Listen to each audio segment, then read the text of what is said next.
So the last exercise we're going to go over for shoulder mobility and shoulder health is a kneeling windmill. We've already learned how to keep that kettlebell vertical through the entire range of motion with the kettlebell armbar. So now we're going to learn how to keep that kettlebell vertical through a little bit of a different range of motion. Range of motion is going to be from an overhead position as opposed to from a horizontal shoulder position. So the half kneeling windmill, and half kneeling meaning you've got one knee down, 1 foot up, that's half kneeling, is simply this.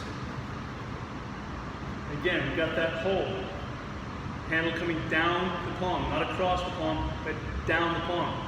Allows that bell to rest comfortably on the arm. From here, we want to engage the core, load into this foot, so we're not hanging off on that hip. Load here, stomach tight. And from there, press up. Now, once we've got that vertical position, again, we want to look at that bell. Where we're looking, we'll be able to drive force. So, we look up at the bell. Now, we're not bending to the side. What we're doing, we're not loading into the back, into the low lumbar spine. What we're doing is allowing that shoulder to move, allowing the whole body, hamstring, groin, everything to absorb that load, absorb that stretch. So you'll feel stretches in places, not just in the shoulder, but we certainly don't want to feel anything in the low spine. The lumbar spine we want to always have protected.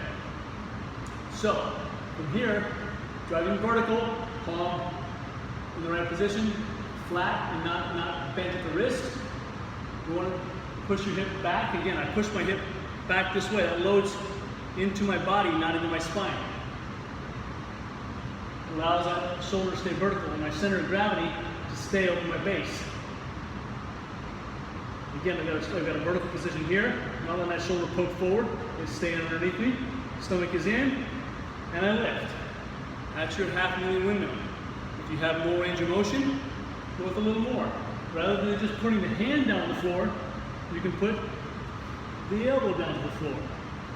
Now you notice, I just let that shoulder blade slide back a little further, but it stays away from my ear. And back up, all while maintaining the core integrity. That's a little easy, go with a little more range of motion.